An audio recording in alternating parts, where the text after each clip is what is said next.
Hey, what is up, everybody?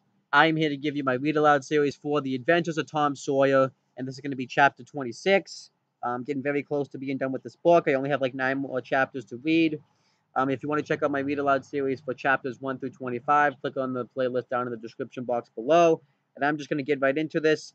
This chapter is called Sleepy Ghost. It starts on page 169. It ends on page 178. So I'm just going to open right up to it and start reading. About noon the next day, the boys arrived at the dead tree. They had come for their tools. Tom was impatient to go to the haunted house. Huck was miserably so, also, but suddenly said, "Looky here, Tom. Do you know what day it is?" Tom mentally ran over the days of the week, and then quickly lifted his eyes with a startled look in them. My, I never once thought of it, Huck. Well, I didn't either. But all at once it popped onto me that it was Friday. Blame it, a body can't be too careful, Huck. We might have got into an awful scrap tackling such a thing on a Friday. Might better say we would. There's some lucky days, maybe, but Friday ain't. Any fools know that. I reckon you was the first that found it out, Huck. Well, I never say I was, did I? And Friday ain't all neither. I had a rotten bad dream last night. Dreamed about rats. No, sure sign of trouble. Did they fight? No. Well, that's good, Huck. Why they don't fight, it's only a sign that there's trouble around, you know. All we got to do is to look mighty sharp and keep out of it. We'll drop this thing for today and play. Do you know Robin Hood, Huck? No, who's Robin Hood? Why, he was one of the greatest men that was ever in England, and the best. He was a robber. Cracky, I wish it should I was. Who did he rob? Only sheriffs and bishops and rich people and kings and such like. But he never bothered the poor. He loved them. He always divided up with them perfectly square. Well, he must have been a brick. I bet you he was, Huck. Oh, he was the noblest man that ever was. There ain't any such men now. I can tell you he could lick any man in England with one hand tied behind him, and he could take his yew-bow and lug a 10-cent piece every time a mile and a half. What's a yew-bow? I don't know. It's some kind of no yew-bow. Sorry, it's bow. It's supposed to say. It's kind of a bow, of course. And if he hit that dim only on the edge, he would set down, set down and cry and curse. But he'll play Robin Hood. It's noble fun. I'll learn you. I'm agreed. So they played Robin Hood all afternoon now and then, casting a yearning eye upon the haunted house and passing a remark about the morrow's prospect and possibilities there. As the sun began to sink into the west, they took their way homeward um, athwart the long shadows of the trees and soon were buried from the sight in the forest of Cardiff Hill. On Saturday, shortly afternoon, the boys were at the dead tree again.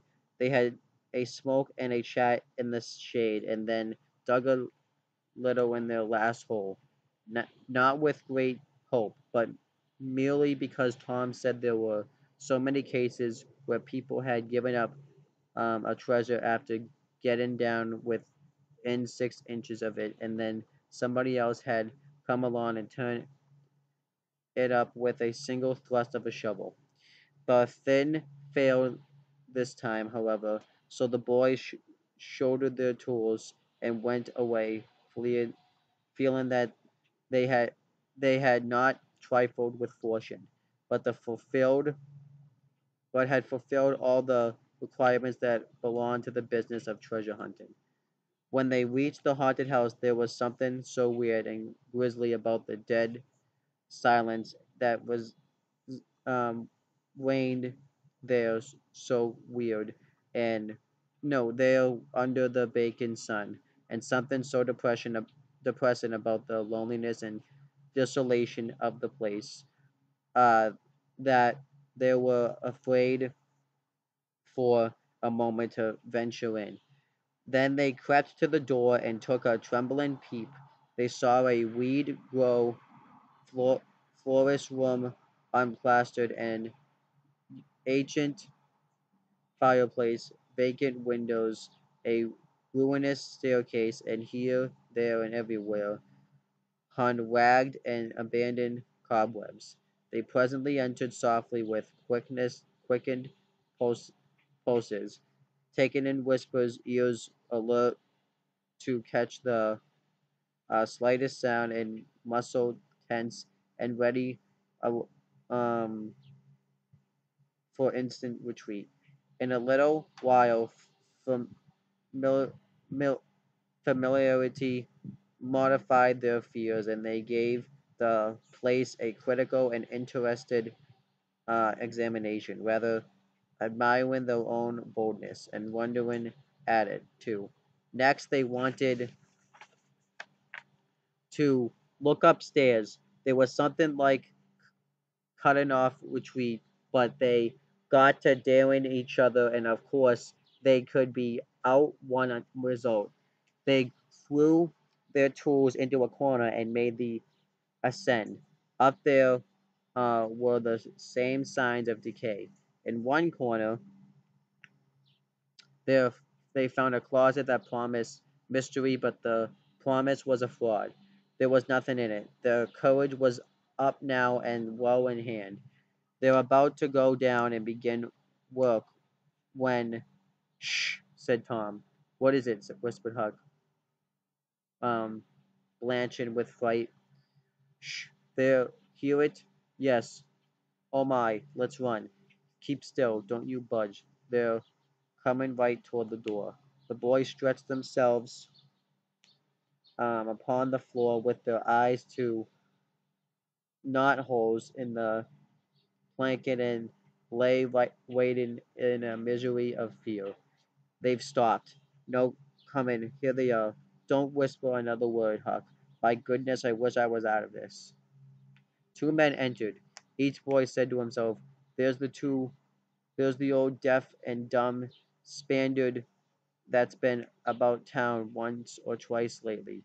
Never saw the other man before. T'other was a ragged, unkempt creature with nothing very unpleasant in his face. The Spaniard was wrapped in a rape. He had um, bushy white whiskers, long white hair flowed from under his sombrero, and he wore green goggles. When they came in, the other was talking in a low voice. They sat down on the ground facing the door with their backs to the wall, and the speaker continued his remarks. His manner became less guarded, and his words were distant as he proceeded. "No," said he, "I've thought it all over, and I don't like it. It's dangerous." "Dangerous?" grunted the deaf and dumb Spaniard to the vast surprise of the boys. "Milksop." This voice made the boys gasp and quake. It was Injun Joe's. There was silence for some time. Then Joe said, "What's any more dangerous than that job up yonder? But nothing's come of it." "That's different. Away up the river so, and not another house about. 'Twon't ever be known that we tried anyway, long as we didn't succeed." "Well, what's more dangerous than coming here in the daytime? Anybody would suspicion us that saw us." "I know that, but there weren't any other place as handy after that fool of a job. I want to quit this shanty. I wanted to yesterday. Only it weren't any use trying to stir out of here with those infernal boys playing over there on the hill right in full view." Those infernal boys quaked again under the inspiration of this remark and thought how lucky it was that they had remembered it was Friday and concluded to wait a day. They wished in their hearts they had waited a year. The two grown men got out some food and made a lunch lunch on. After a long and thoughtful silence, Injun Joe said, "Look here, lad. You got back up the river where you belong. You go back up the river where you belong. Wait there till you hear from me. I'll take the chances on dropping into this town just once more for a look. We'll do that dangerous job, and I've spied about a little and think things look well for it. Then for Texas, we'll leg it together." This was satisfactory. Both men presently fell to yawning, and then John Joe said, "I'm dead for sleep. It's your turn to watch." He curled down in the weeds and soon began to snore. His comrade stirred him once or twice, and he became quiet. Presently, the watcher began to nod. His head um, drooped lower and lower. Both men began to snore now. The boys drew a long, grateful breath. Tom whispered, "Now's our chance. Come." Huck said, "I can't. I'd die if they was to wake." Tom urged. Huck held back. At last Tom rose slowly and softly and started alone.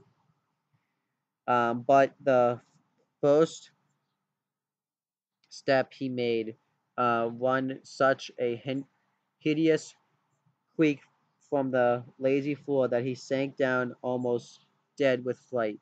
He never made a second attempt. The boys lay there counting the dragging moments till it seemed to them that time must be done and eternity went away, and then they were grateful to note that at last the sun was setting.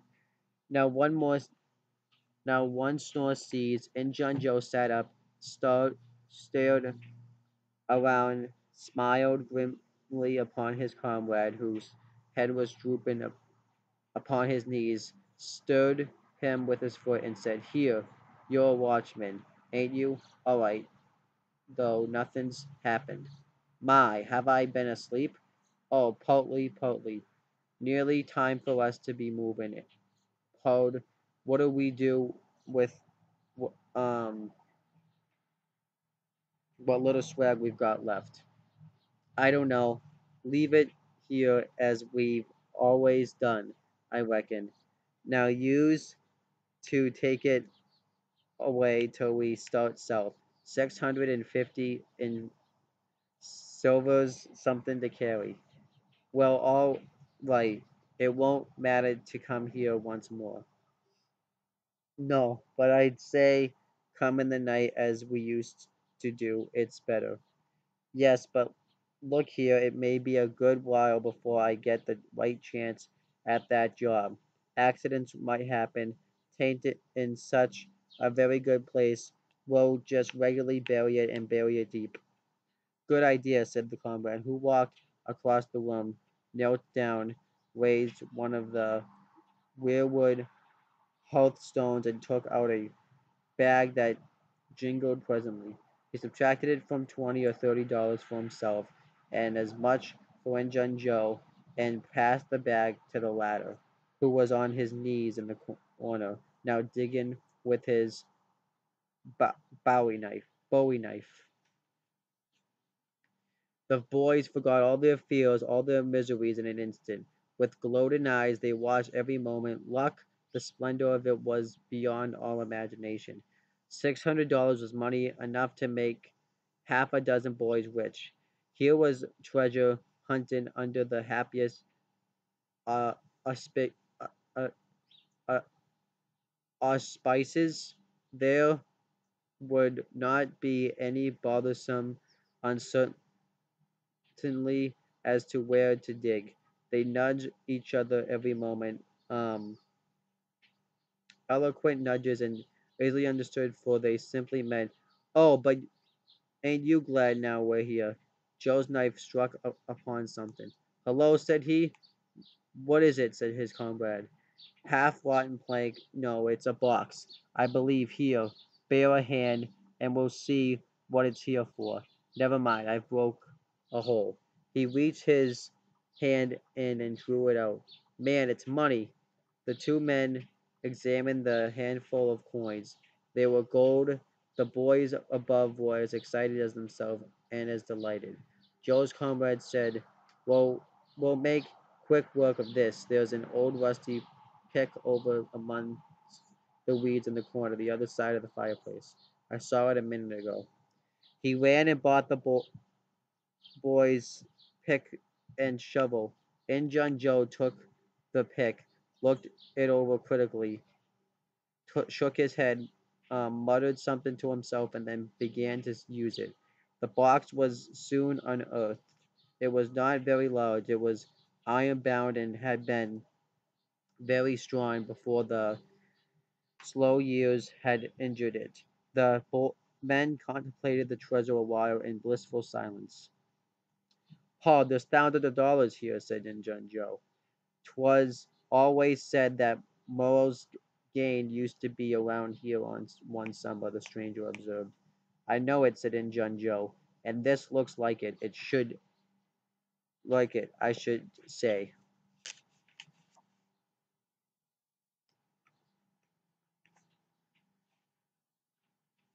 Now you won't need to do that job. The half-breed frowned, said he. You don't know me. Least you don't know all about that thing. 'Tain't robbery altogether, it's revenge. And a wicked light flamed in his eyes. I'll need your help in it. When it's finished, then Texas. Go home to your Nance and your kids and stand by till you hear from me. Well, if you say so, what'll we do with this? Bury it again? Yes, ravish in delight overhead. No, by the great Sech, Sechem, no. Profound distress overhead. I nearly forgot that pick had fresh earth on it. The boys were sick with terror in a moment. What business has a pick and a shovel here? What business with fresh earth on them? Who brought them here, and where are they gone? Have you heard anybody? Seen anybody? What? Bury it again and leave them to come and see the ground disturbed. Not exactly, not exactly. We'll take it from to my den. Why, of course, might have thought of that before. You mean number one? No, number two under the cross. The other place is bad too, too common. All right, it's nearly dark enough to start. Injun Joe got up and went about from window to window, cautiously peeping out. Presently, said he, who could have brought those tools here? Do you reckon they can be upstairs? The boys breathed forsook them. Injun Joe put his hand on his knife, halted a moment undecided, then turned toward the stairway. The boys thought of the closet, but their strength was gone. The steps came creaking up the stair. The intolerable distress of the situation woke the stricken resolution of the lads. They were about to sprint off for the closet, but there was a crash of rotten timbers, and Injun Joe landed on the ground amid the debris of the ruined stairway. He gathered himself up, cursing, and his comrades said, Now what's the use of all that? If it's anybody and they're up there, let them stay there. Who cares? If they want to jump down now and get into trouble, who objects? It will be dark in 15 minutes, and then let them follow us if they want to. I'm willing. In my opinion, whoever um have have those things and caught a sight of us and took us for ghosts or devils or something. I'll bet they're running yet. Joe grumbled a while, then he agreed with his friend that what daylight was left ought to be economized in getting things ready for leaving. Shortly afterward, they slipped out of their house in the deepening twilight and moved toward the river with their precious box. Tom and Huck rose up, weak but vastly relieved, and stared after them through the chinks between the logs of the house. Follow not they. They were content to reach ground again, without broken necks, and take the townward track over the hill. They did not talk much. They were too much absorbed in hating themselves, hating the ill luck that made them take the spade and the pick there. But for that, Injun Joe never would have suspected. He would have hidden the silver with the gold to wait there till his revenge was satisfied, and then he would have had the misfortune to find that money turned up missing. Bitter, bitter luck that the tools were ever bought there. They resolved to keep a lookout for that Spaniard when he should come to town, spying out for chances to do his revengeful job, and follow him to number two, wherever that might be. Then a ghastly thought occurred to Tom. Revenge? What if he means us, Huck? Oh, don't, said Huck, nearly fainting. They talked it all over as they entered the town. They agreed to believe that it might possibly mean somebody else. At least that he might at least mean some nobody but Tom, since only Tom had testified. Very, very small comfort it was to Tom to be alone in danger. Um, Company would be a habitable improvement, he thought. And then that's the end of the chapter. Overall, I thought that was a really good chapter. I love the scene where Tom and Huck were digging by the haunted house for the treasure, and then in Junjo and his friend coming in, and you actually thought that, and obviously because of everything that happened with Tom testifying against In Junjo, you wondered if they were going to actually find him. The fact that they actually found treasure, and now they're talking about how In Junjo has this like revenge job that he wants to do, and now they Mark Twain, and they're making it seem like that Tom could possibly be the person that's getting that wants the revenge. So yeah, overall, really well done chapter. I really enjoyed that one, and that's pretty much it, guys. Thank you guys for watching this video. Please make sure to subscribe to this channel for more content, and make sure that when you do that, you click on the bell so that way every time I upload a video on this channel, you guys will get the notification for it. Make sure you guys do the same for my CM Brothers channel. Subscribe on to that channel for more content, and click on the bell so that way every time I upload a video on there, you guys will get the notification for it. And that's pretty much it, guys. Talk to you later.